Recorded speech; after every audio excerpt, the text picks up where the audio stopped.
संधि की ऐसी ट्रिक या जादू, संधि का ऐसा जादू बताने वाला हूं मैं कि सिर्फ और सिर्फ एक लाइन याद रख लेना, जीवन में कभी संधि गलत नहीं होगी। सिर्फ एक लाइन बताऊंगा मैं, और एक लाइन अगर आपने याद रख ली, वो मूल मंत्र को, गुरु मंत्र को याद रख लिया, तो संधि कभी गलत नहीं जाएगी। बच्चे डरते हैं संधि से कि संधि क्वेश्चन गलत हो जाते हैं, संधि क्वेश्चन गलत हो जाते हैं। मैं आज सिखा दूंगा कि संधि को बिना तोड़ने की आवश्यकता भी नहीं पड़ेगी। तोड़ना सिखाऊंगा हालांकि मैं पहले, मगर बिना तोड़े सिर्फ देखते से, संधि देखते से आंसर आ जाएगा कि ये कौन सी संधि है। मूल मंत्र सिखाने वाला हूं मैं आज, ठीक है।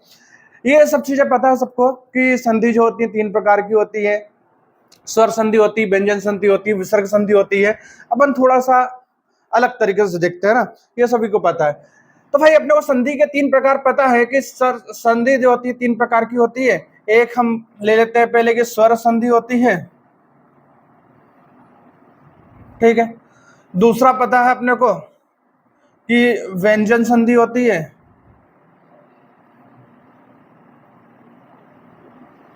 और तीसरा जो है विसर्ग संधि होती है।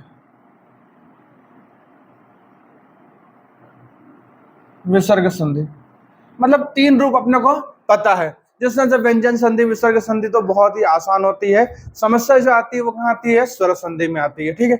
स्वर संधि जो होती है वो 5 प्रकार से होती है, ठीक है। स्वर संधि कितने प्रकार होते हैं? 5 प्रकार होते हैं। कौन कौन से 5 प्रकार होते हैं? तो पहला होता है दीर्घ संधि, या फिर दीर्घ स्वर संधि बोल सकते हैं अपन, दीर्घ संधि, ठीक है। दूसरा जो होता है वो होता है गुण संधि, गुण संधि। तीसरा जो होता है वह है वृद्धि संधि।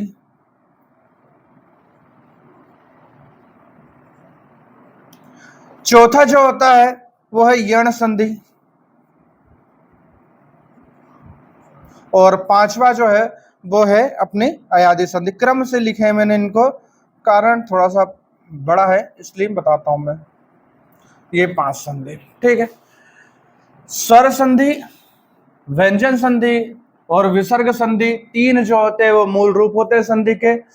और स्वर संधि के अंतर्गत जो आती है 5 संधि आती है। दीर्घ संधि आती है, गुण संधि आती है, वृद्धि संधि आती है, यण संधि आती है, अयादि संधि आती है, ठीक है। तो क्वेश्चन जो बनते हैं वो यहीं से बनते हैं कि भाई ये लिख देंगे, एक शब्द लिख देंगे, और ये शब्द बताना अपने को ये कौन सी संधि है इसमें, ठीक है ना। एक शब्द लिख देंगे, शब्द में बताना अपने को कि ये कौन सी संधि है। तो देखो पहले थोड़ा सा बेसिक बता रहा हूं मैं कि स्वर संधि का मतलब क्या होता है कि भैया संधि में जहां से अपन उसका विभाजन करते हैं वहां पे अगर स्वर होता है तो वो स्वर संधि होती है। अगर जहां से विभाजन करते हैं वहां पे व्यंजन होता है तो व्यंजन संधि होती है। और अगर जहां से विभाजन करते हैं वहां विसर्ग होता है तो वो विसर्ग संधि होती है। बेसिक सबको पता है। मगर वो पूछ लेता है ये कौन सी स्वर संधि है? दीर्घ स्वर संधि है, गुण स्वर संधि है, वृद्धि स्वर संधि है, यण स्वर संधि है, अयादि स्वर संधि है। तो यहाँ पे बच्चों को दिक्कत आ जाती है, क्योंकि बच्चे क्या करते हैं, बहुत सारे फार्मूले, बहुत सारे सूत्र जो होते हैं इसके वो याद करके रखते हैं और वहां पे टेंशन में आ जाते हैं। कोई आवश्यकता नहीं है। एक मूल मंत्र बता रहा हूं मैं। मूल मंत्र ये है इसका कि आपको सिर्फ और सिर्फ संधि तोड़ते आना चाहिए, जो कि बहुत आसान है। कैसे आसान है? कि जहां पे आपको मात्रा दिखे वहां से तोड़ दो। क्या करना है? जहां से आपको मात्रा दिखे वहां से संधि को तोड़ दो, ठीक है। अभी तोड़ना सिखा रहा हूं, फिर मैं ये भी सिखा दूंगा कि संधि को सिर्फ देखना, बिना तोड़े आंसर दे देना। ये भी सिखा दूंगा कि संधि को बिना तोड़े आंसर दे देना, ठीक है। तो अभी मैंने क्या बताया कि एक शब्द लिख देता हूं मैं। एक शब्द लिख दिया अपन ने, पराधीन लिख दिया। क्या लिख दिया मैंने? पराधीन लिख दिया। तो भैया ये पराधीन है, तो इसको हम जब संधि विच्छेद करेंगे, जब इसको हम तोड़ेंगे तो हमको कैसे समझ में आएगा कि इसको कैसे तोड़ना है? तो मैंने मूल मंत्र क्या बताया? मूल मंत्र ये भैया, जहां से अपने को मात्रा दिख जाए, जहां से अपने को पहली मात्रा दिख जाए वहां से तोड़ देना। जैसे कि इसमें मात्रा कहां दिख रही है? यहाँ पे दिख रही है, ठीक है। मात्रा तो यहाँ भी है, मगर पहली मात्रा पे आना अपने को। कहां पे? ये मात्रा दिख रही है, यहां से तोड़ देंगे। तो क्या संधि है इसकी? 2 भाग में हो गया। आप देखो यहां से अपने तोड़ दिया इसको, ऐसा करके तो हो गया परा धन धीन। क्या हो गया? ये जो मात्रा थी वहां से तोड़ दी अपन ने, तो 2 शब्द बन गए, एक परा और एक धीन। तो ये हो गया पराधन धीन। अब ये कौन सी संधि है? ये कौन सी संधि है? ठीक है ना। तो अब हमको ये देखना पड़ेगा ये कौन सी संधि भैया, ये स्वर संधि है क्या, ये व्यंजन संधि है क्या, ये विसर्ग संधि है क्या, या फिर ये स्वर संधि में कौन सी संधि है, ठीक है ना। तो अभी मैं कुछ चीजें बता दे रहा हूं, उसके बाद आपको कोई आवश्यकता ही नहीं पड़ेगी इसको तोड़ने की भी, डायरेक्ट आंसर दे देना आप। देखो वो चीजें कौन सी है, तो ये कि भैया कि सबसे पहले दीर्घ संधि की बात करें। दीर्घ संधि में सिर्फ 3 चीजें याद रखो तुम, कि जहां पे हमको, दीर्घ संधि में क्या है कि जहां पे हमको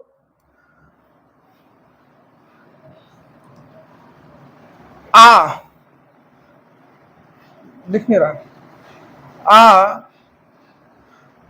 बड़ा ई और बड़ा ऊ, ये 3 चीज दिख जाए। जहां पे हमको क्या दिख जाए, आ दिख जाए, ई दिख जाए, या फिर बड़ा ऊ दिख जाए, तो वहां पे हमको क्या देखना है कि वहां पे भी क्या होता है, दीर्घ संधि होती है हमेशा। और हमेशा ये रहेगा कि जहां पे हमको क्या दिख जाए, आ दिख जाए, ई दिख जाए, ओ दिख जाए, वहां पे हमेशा हमेशा क्या होती है, दीर्घ संधि होती है। मैं प्रैक्टिस भी करवाऊंगा तो समझ में आ जाएगा तुरंत। अभी ये चीजें बता रहा हूं, सिर्फ अभी उस पर फोकस करो। चलो अगला, दूसरा है गुण संधि। वे गुण संधि का मतलब ये होता है कि जहां पे हमको सिंगल मात्रा, ठीक है, या फिर ओ की मात्रा या फिर अर दिख जाए, ठीक है, सिंगल मात्रा, ओ की मात्रा या फिर अर दिख जाए, तो वहां पे क्या होगा, गुण संधि होता है। ठीक है, छोटी छोटी चीज बता रहा हूं मैं कि दीर्घ संधि का मतलब जहां पे आ ई उ दिख जाए, किससे मिलके बन रहा है हमको कोई मतलब नहीं, भूल जाओ उसको, कि छोटा मिलके बड़ा बन रहा है, छोटा बड़ा मिलके बड़ा बन रहा है, कि बड़ा और छोटा मिलके बड़ा बन रहा है, छोटी मिलके बड़ी बन रही है, छोटी बड़ी मिलके बड़ी मिल रही है, कोई मतलब नहीं हमको सिर्फ इतना पता है दीर्घ संधि मतलब क्या होता है, बड़ा बड़ी बड़ा ऊ दिखेगा तो दीर्घ संधि। गुण संधि का मतलब सिंगल मात्रा, ओ की मात्रा और अर दिखेगा तो गुण संधि। वृद्धि संधि का मतलब क्या होता है, वृद्धि का मतलब इसको डबल कर दो, यस, गुण संधि में एक एक मात्रा और लगा दो, ठीक है। गुण संधि का मतलब क्या होता है, गुण संधि में एक एक मात्रा और लगा दी तो क्या बन जाएगी, वो वृद्धि संधि बन जाएगी। वृद्धि संधि का मतलब ये होता है कि उसमें अपन ने एक एक मात्रा और लगा दी, डबल मात्रा होगी। तो मेरे हिसाब से 3 तो समझ में आ गया होगा आपको। अब आते हैं यण संधि पे। यण संधि का मतलब ये होता है भैया कि ऐसी संधि जिसमें हमको आधा शब्द दिख जाए, क्या दिख जाए, आधा शब्द दिख जाए, जहां पे हमको, जिस शब्द में हमको आधा शब्द दिख गया, आंख बंद करके लगा देना यण संधि। और अयाधि संधि, अयाधि संधि का मतलब ये होता है कि 2 पहचान। पहली पहचान कि इसको तोड़ते समय पहला शब्द टूटेगा, पहला शब्द, पहला वर्ण एक रहेगा, और दूसरा 3 शब्द, 3 वर्ण का शब्द, 3 वर्ण का शब्द जो है वो हमेशा और हमेशा जो है वो क्या रहने वाला है, अयाधि संधि। अब 3 वर्ण कौन से वही बता दूंगा मैं भी, ठीक है ना। तो अब ये अपने को 5 पहचान मिल गई। दीर्घ संधि का मतलब आ, बड़ा बड़ी और बड़ाऊ। गुण संधि मतलब सिंगल मात्रा, ओ की मात्रा और अर। वृद्धि संधि मतलब गुण संधि में एक एक मात्रा और लगा दो, डबल मात्रा हो जाएगी, ऐ की और औ की हो जाएगी। यण संधि में आधा शब्द जहां दिख जाए वहां लगा देना यण संधि। अयाधि संधि में पहला वर्ण जहां दिख जाए वहां पे लगा देना, एक सिंगल रहेगा। या फिर 3 वर्ण का शब्द जो है वो देखो। अब इसकी प्रैक्टिस कर लेते हैं। देखो मान लो कि एक शब्द देके रख दिया भैया आपको, अब मैं अल्टरनेट दूंगा, कुछ भी है ना, अल्टरनेट दे दिया अपन ने। अल्टरनेट का मतलब यह है जैसे कि अपन ने दे दिया सहोदर कौन सी संधि है, सहोदर कौन सी संधि है बताना है। भाड़ में जान दो, मत तोड़ संधि को। तोड़ना तो सिखा दिया मैंने कि मात्रा पे से अपने को तोड़ना ही बताता हूं, बिना तोड़े हुए आंसर देख लेना है। सहोदर, तो सहोदर को अपन ने तोड़ा भैया, सहोदर को अपन तोड़ेंगे तो क्या टूटेगा, क्या टूटेगा, सह धन उदर। किसमें टूटेगा ये, सह धन उदर। सहोदर जो किसमें टूटेगा, सह धन उदर। कहां से तोड़ा, मात्रा पे। मैंने बताया ना कि ये जो मात्रा है यहां से तोड़ना है, यहां से तोड़ दिया अपन ने, 2 भागों में बांट दिया, ठीक है। तो सह धन उदर हो गया, 2 भाग में तोड़ दिया अपन ने, ठीक है ना।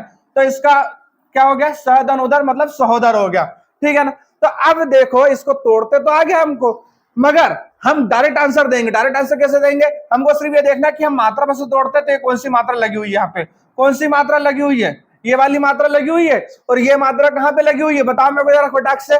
गुण संधि में लगी हुई है, मतलब ये कौन संधि हो गई, गुण संधि होगी, बात खत्म, तोड़ने की आवश्यकता भी नहीं है। एक और चेक करो, मान लो कि मैंने एक शब्द दे दिया दिनेश, क्या दे दिया भाई, मैंने दिनेश दे दिया,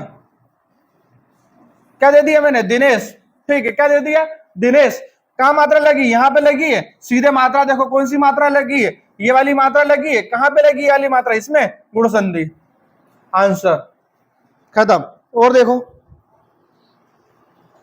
कहां जा रहा है तू मेरा भाई, आजा, चलो और देखो फटाक से, मान लो मैंने एक दे दिए देवाले, क्या दे दिया मैंने, देवाले, देवाले, क्या दे दिया, देवाले। कहां मात्रा लगी, यहां पे मात्रा लगी, कौन सी मात्रा लगी है, ये वाली मात्रा लगी है, ठीक है, मतलब आ की मात्रा बोलते हैं इसको, आ की मात्रा कहां में लगती है, इसमें लगती है, मतलब दीर्घ संधि, मतलब कौन संधि हो गई, दीर्घ संधि हो गई। मतलब समझ में आ रहा है कितना आसान है, कितना आसान है, बिना तोड़े संधि, बिना तोड़े बता रहा हूं मैं।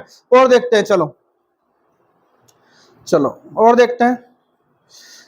अब दे दिया उनने, मान लो नारीश्वर, कौन सा दे दिया अपने को, नारीश्वर। अगला दे दिया उनने नारीश्वर, दे दिया भैया, कठिन कठिन शब्द भी ले रहा हूं मैं थोड़ा से। नारीश्वर, क्या दे दिया, नारीश्वर। कोई तोड़ने की आवश्यकता नहीं, कहां पे दिख रही मात्रा अपने को, यहां पे दिख रही है, कौन सी मात्रा दिख रही है, बड़ी की मात्रा दिख रही है, बड़ी की मात्रा कहां लगती है, दीर्घ संधि में, खत्म खेल। कौन संधि हो गई है, दीर्घ संधि हो गई। और चलो और आ जाओ, मान लो अपने को एक शब्द दे दिया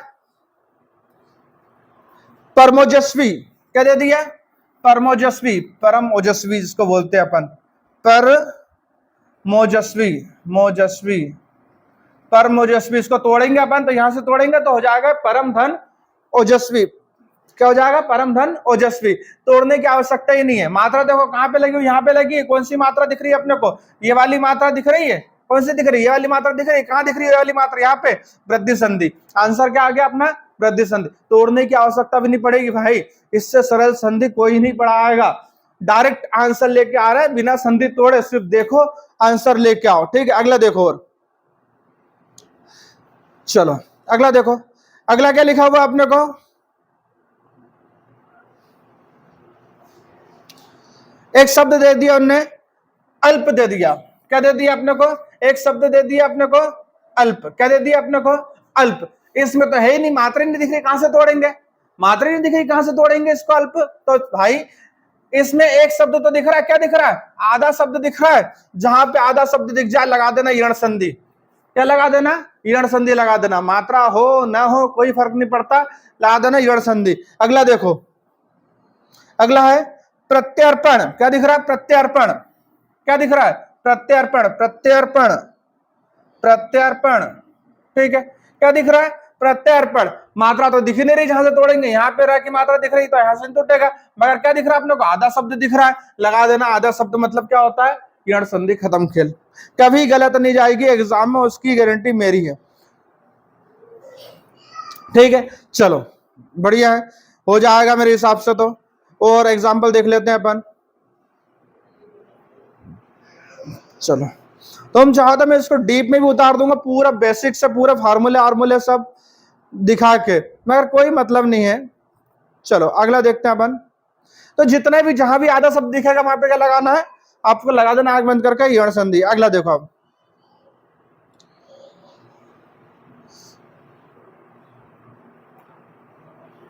देखो ये बोल रहा था मैं अब यहाँ पे, जैसे एक शब्द दे दिया अपने को भावुक, क्या दे दिया उनने, क्या दे दिया अपने को, भावुक। क्या शब्द दे दिया अपने को, भावुक। तो भैया जब भावुक शब्द दे दिया तो इसको अपने तोड़ेंगे, तो कैसे तोड़ेंगे, ये टूटेगा भो धन उक में, क्या टूटेगा, भो धन उक में, क्या टूटेगा, भो धन उक में, ठीक है। क्यों, क्योंकि मात्रा कहां दिख रही है अपने को, यहाँ पे दिख रही है, वहां की मात्रा दिख रही है अपने को, तो भो धन उक में टूटेगा, ठीक है। तो ये हो जाएगा क्या, भावुक हो जाएगा, ठीक है। मगर मैंने क्या बोला कि जहां पे तीन वर्ण का शब्द दिख जाए, जहां पे तीन वर्ण का शब्द दिख जाए और पहला वर्ण सिंगल रहे, पहला वर्ण क्या रहेगा, सिंगल रहेगा, आंख बंद करके लगा देना अयादी संधि, बात खत्म। जैसे कि पवन,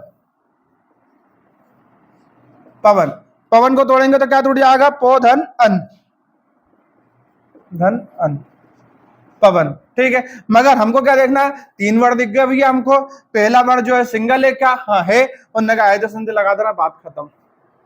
समझ में आ गया। इससे आसान तरीके से संधि और कहीं नहीं मिलने वाली। सिर्फ क्या पता होना चाहिए आपको, दीर्घ संधि की पहचान क्या होती है, आ बड़ा बड़ी बड़ाऊ। गुण संधि की पहचान में सिंगल मात्रा, ओ की मात्रा, अर की मात्रा। वृद्धि संधि में औ की मात्रा और ओ की मात्रा और औ की मात्रा। यड़ संधि में आधा शब्द देखना अपने को, आयत संधि में पहला वर्ण एक रहेगा और 3 वर्ण का शब्द रहेगा, बात खत्म। ये हो जाएगी तुम्हारी पूरी की पूरी स्वर संधि। यहाँ से क्वेश्चन बनते हैं। व्यंजन संधि तो बहुत आसान है। व्यंजन संधि का मतलब ये होता है कि तोड़ते समय जहां पे हम मात्रा दिखी हमको, वहां से हम तोड़ देंगे, और तोड़ते समय जहां पे हमको एक व्यंजन दिख जाए, या फिर जैसे कि एक व्यंजन संधि बताई देता हूं मैं, जैसे कि उल्लास, उल्लास, ठीक है, क्या दिख गया, उल्लास। अब उल्लास को अपन तोड़ेंगे तो क्या टूटेगा, उत्धन, उत्धन लास। किसमें टूटेगा ये, उत्धन लास, ठीक है। अब ये उल्लास का मतलब ये होता है भैया कि त आधा हलंत लगा हुआ, मतलब क्या, त आधा यहाँ पे, और इसकी शुरुआत कहां से हो रही है, ल, किससे हो रही है, ल से, मतलब व्यंजन से शुरुआत हो रही है इसकी। व्यंजन से शुरुआत होने के कारण यहाँ पे कौन सी संधि आती है, व्यंजन संधि होती है। दूसरा कि ये जो शब्द आधा का मतलब यह है कि इसमें स्वर नहीं है। ये आधा का मतलब ये होता है कि इसमें स्वर नहीं है, तो इसका मतलब ये होता है कि ये क्या होती है, व्यंजन संधि। और विसर्ग संधि भी आसान है। विसर्ग संधि में जहां पे हमको विसर्ग दिख जाएगा वो विसर्ग संधि होती है। हालांकि यहाँ से क्वेश्चन जो है व्यंजन संधि विसर्ग संधि से बहुत कम बनते हैं, क्योंकि आसान है वो। सबसे ज्यादा क्वेश्चन जो बनते हैं वो यहाँ से बनते हैं, दीर्घ गुण वृद्धि यण अयादि संधि से, जो कि मैंने बहुत ही आसान शब्दों में क्लियर कर दिया है। इससे आसान शब्दों में और कहीं नहीं मिलेगा। अगर मजा आया है, मजा आया अगर, तो फिर वीडियो को लाइक कर देना, शेयर कर देना, नए चैनल पर सब्सक्राइब जरूर कर लेना।